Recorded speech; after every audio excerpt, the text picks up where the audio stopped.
ये प्रशांत भूषण जैसे लोग, ये कपिल सिब्बल जैसे लोग ये कहना चाहते हैं कि सुप्रीम कोर्ट के जो जज हैं वो किसी लालच में बिक जाते हैं।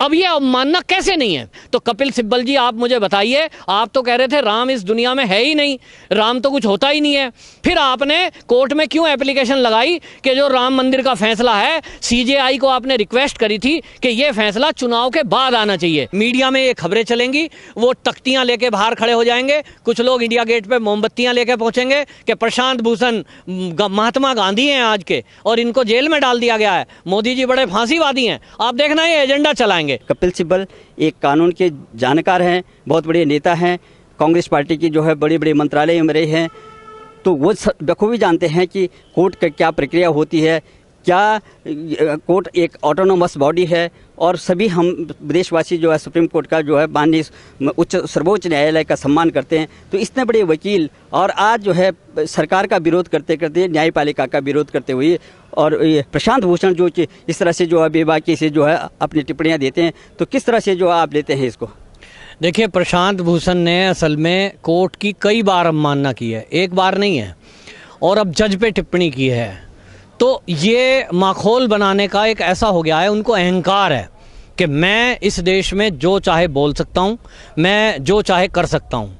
और इस टिप्पणी के बाद जैसा कि वो माफ़ी नहीं मांग रहे हैं, उसका कारण भी वो जानते हैं, क्योंकि वो अपने को गांधी सिद्ध करने की कोशिश कर रहे हैं। वो टिप्पणी करते हुए अपनी तुलना गांधी से करते हैं और गांधी जी के कहे गए वाक्य बोलते हैं वो, और वो कहते हैं कि जी ये मैंने जो किया है ये मेरी ड्यूटी है, ये अभिव्यक्ति की आज़ादी का हनन है और मैं जो चाह रहा हूँ मैं बोल रहा हूँ।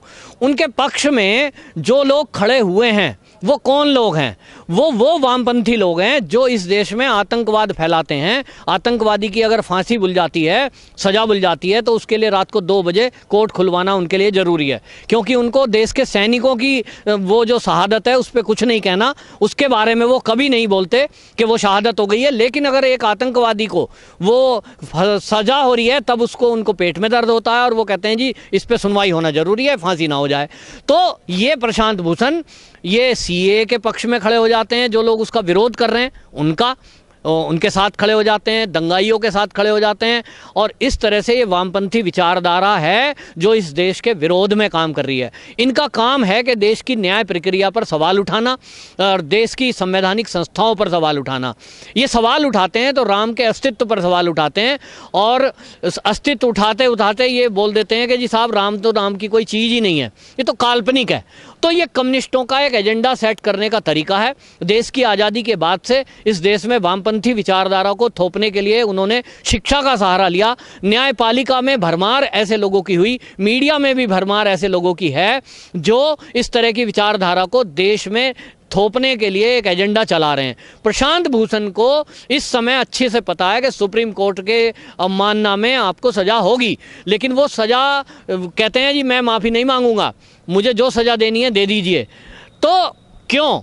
कोई आदमी सज़ा पाने में क्या उनको आनंद आ रहा है?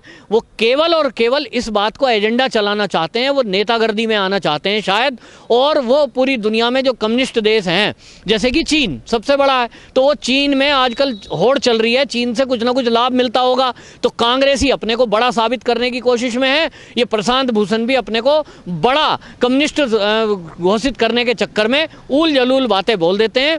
और आज जब कोर्ट में इनको सज़ा बोलनी बाकी है तो ये माफ़ी इसीलिए नहीं मांग रहे हैं, ये चाहते हैं कि मैं जेल में जाऊं, बाहर फिर जो इनका जो और चमचे हैं और जो इनके गैंग के लोग हैं, टुकड़ा टुकड़ा गैंग है, वो सब फिर आंदोलन चलाएंगे। आप देखना ये पहले से तय है।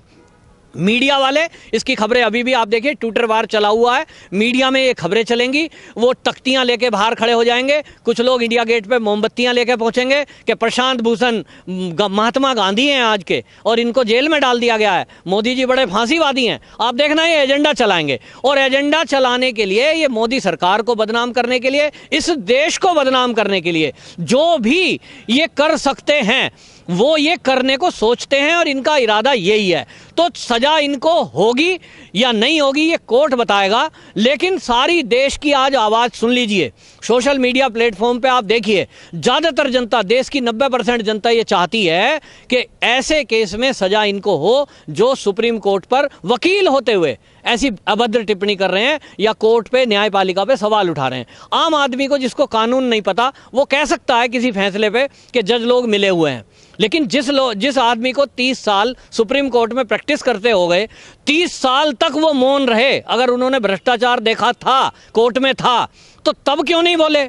आज जब मोदी जी आ गए हैं, क्या मोदी जी कोई इस देश के जज हैं? सुप्रीम कोर्ट के सीजेआई हैं? नहीं है। उनको भी सजा मिली है। जो भी कोई बीजेपी का हो, क्या वो छूट रहे हैं सब लोग? ऐसा तो कुछ भी नहीं है। लेकिन ये सवाल उठा रहे हैं असल में न्यायपालिका पर, और ये इनके एजेंडे में सेट है। लेकिन आश्चर्य मुझे इस बात का है कि अब कांग्रेस भी इनके साथ में आ गई है। ये हिडन इनकी जो एजेंडा चलता था अभी तक कि कांग्रेसी मलाई मारने में लगे हुए थे, और ये जो वामपंथी हैं ये शैक्षिक संस्थाओं में, संवैधानिक संस्थाओं में, मीडिया हाउसेज में घुस करके और ये अंदर ही अंदर देश के विरुद्ध और इस देश के दुश्मनों के साथ मिलकर के अपना एजेंडा सेट करने में लगे हुए थे। लेकिन आज देखिए कि ये जो सांप है ना, जो आस्तीन के, ये अंदर छुपे हुए थे, ये मोदी जी के आने के बाद ये आस्तीन के सांप निकल के बाहर आ रहे हैं। आपको कुछ नहीं करना, आप केवल सुप्रीम कोर्ट का जिस दिन फैसला था उस दिन आपने देखा कौन कौन लोग प्ले कार्ड लेके खड़े थे। एक एक की फोटो खींच लो, एक एक की हिस्ट्री चेक कर लो, वो सब आस्तीन के सांप निकलेंगे जो इस देश के विरोध में काम कर रहे हैं और इस देश के नुकसान में हमेशा उनका आनंद रहा है। कपिल सिब्बल बोलता है कि अभी मानव अधिकार और उसके वो जो है अभिव्यक्ति की आज़ादी के नाम पर हथौड़ा चल रहा है, उन्होंने ये कहा है। तो अभिव्यक्ति की आज़ादी के नाम पर हथौड़ा चल रहा है, तो कपिल सिब्बल जी आप मुझे बताइए, आप तो कह रहे थे राम इस दुनिया में है ही नहीं, राम तो कुछ होता ही नहीं है, फिर आपने कोर्ट में क्यों एप्लीकेशन लगाई कि जो राम मंदिर का फैसला है, सीजेआई को आपने रिक्वेस्ट करी थी कि यह फैसला चुनाव के बाद आना चाहिए? क्यों? आप अगर एक तरफ कह रहे हो कि न्यायपालिका फ्री होकर काम करती है, वहां कोई भ्रष्टाचार नहीं है, और आप आज आरोप लगा रहे हो, तो आप तो कह रहे थे कि 2000 जब ये राम मंदिर का फैसला है ये चुनाव के बाद आना चाहिए। क्यों? क्योंकि आप ये सोच रहे थे कि अगर राम मंदिर का फैसला हिंदुओं के फेवर में आ गया तो इसकी वोट बीजेपी को मिल जाएगी। बीजेपी का कोर्ट से क्या लेना देना है? राम मंदिर का बीजेपी से क्या लेना देना है? आंदोलन चलाया, हो सकता है ये विरोध में आता, तो क्या इसका मतलब आपको पहले से पता था कि ये फैसला हिंदुओं के फेवर में आएगा राम मंदिर का? तो अगर आपको पता था तो आप क्यों उसे डिनाई करने की बात कर रहे थे, डिले करने की बात कर रहे थे? ये आप कोर्ट में हस्तक्षेप नहीं कर रहे थे क्या? आपने दादागिरी चलाई है। 70 साल कांग्रेस ने यही तो किया है कि संवैधानिक संस्थाओं को कैप्चर करके रखा है, चाहे वो सीबीआई हो, चाहे वो न्यायपालिका हो, चाहे वो कार्यपालिका हो। आज वो आज़ादी से काम कर रहे हैं, तो आज आपके पेट में दर्द है। आज कपिल सिब्बल की सुप्रीम कोर्ट में वो पूछ नहीं है जो अब से थोड़ा सा 14 के पहले हुआ करती थी। 14 के पहले देखो क्या होता था, कपिल सिब्बल की तूती बोलती थी, कांग्रेसी जो चाहे वो कर लेते थे। तो इनको लगता होगा कोर्ट में हम जो चाहें वो पहले भी कर लेते थे, आज भी कर लेंगे। तो जी पहले भी इनकी चलती नहीं थी। वो जो सीजेआई हैं, गोगोई साहब का जो फैसला आया राम मंदिर का, उसके पहले तो वो बहुत अच्छे थे, लेकिन जब ये फैसला आ गया और उन्होंने लिख दिया अपना फैसला कि ये जो है हिंदुओं की स्थान है, यहाँ प्रमाण मैंने देखे हैं और राम मंदिर बनेगा, यहाँ पर मस्जिद कहीं और शिफ्ट कर दी जाए। इसके बाद मुनव्वर राणा जैसे लोग जो इन्हीं के गैंग के हैं वो सवाल उठाते हैं और वो क्या कहते हैं, कितने में बिक गए, सस्ते में बिक गए। क्या सुप्रीम कोर्ट, ये मुनव्वर राणा जैसे लोग, ये प्रशांत भूषण जैसे लोग, ये कपिल सिब्बल जैसे लोग ये कहना चाहते हैं कि सुप्रीम कोर्ट के जो जज हैं वो किसी लालच में बिक जाते हैं? अब ये अवमानना कैसे नहीं है? आप पूरी दुनिया को ये बता रहे हैं कि भारत की जो सुप्रीम कोर्ट है, वहाँ के जो जज हैं, वो जो चीफ जस्टिस हैं, वो किसी लालच में बिक जाते हैं। तो आप देश की बदनामी कर रहे हैं, सुप्रीम कोर्ट की बदनामी कर रहे हैं, और जो जिन लोगों के केस वहाँ चल रहे होंगे उनके दिमाग में आप क्या सेट करना चाहते हैं? कोई सुप्रीम कोर्ट पे कैसे यकीन करेगा? वो कहेगा साहब कोई भी सरकार कल को, आज मोदी जी हैं, कल को नहीं है, अगली सरकार आएगी, वो सोचेगी राज्यसभा की सीट दे दो सीजेआई को और अपने पक्ष में फैसला करा लो। क्या एजेंडा सेट करना चाहते हैं? ये केवल देश के विरोध में एजेंडा सेट करना चाहते हैं, सुप्रीम कोर्ट का अपमान करने में लगे हुए हैं। मैं कहता हूं जो ये कपिल सिब्बल ने कहा है और जितने इनके फेवर के लोग हैं, जरा इनकी वीडियोग्राफी कराई जाए और दिक्कत तो होगी, होने दो, आंदोलन होगा, होने दो। इस देश में हमने बड़े बड़े आंदोलन देखे हैं, आंदोलन ही करते हैं देश विरोधी लोग, लेकिन इन सबको जेल होनी चाहिए। इनको समझ में आएगा कि कोर्ट का अवमानना करने का मतलब क्या होता है।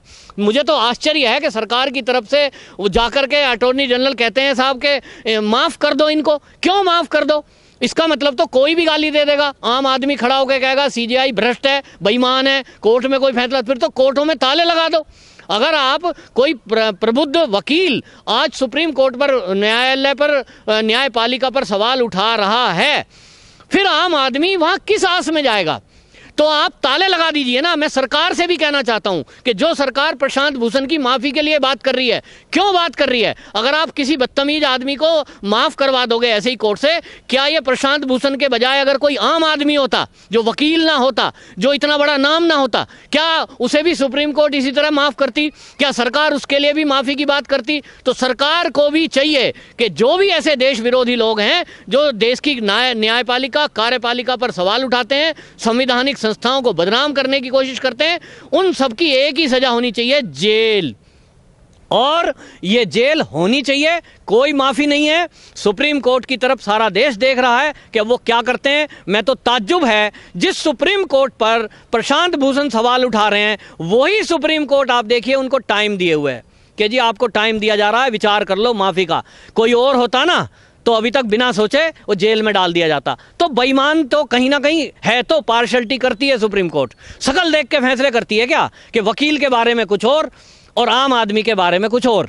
तो न्यायपालिका को भी ये विचार करना पड़ेगा कि आम आदमी बड़ी लाइन लगा के खड़े होते हैं कोर्ट में, लाखों फाइलें पेंडिंग पड़ी है, आलतू फालतू के केसों में आप उलझे रहते हो। आम आदमी जाता है, आज एप्लीकेशन लगाई, कल ही को उसकी सुनवाई हो जाती है। मैं तो ताज्जुब करता हूँ, फिल्में आती हैं, फिल्मों के बारे में आप देखिए, किसी की फिल्म पर रोक लग जाए, वो पैसे के बल पर तुरंत जा रहा है, आज ही एप्लीकेशन दे रहा है, कल सुनवाई हो रही है।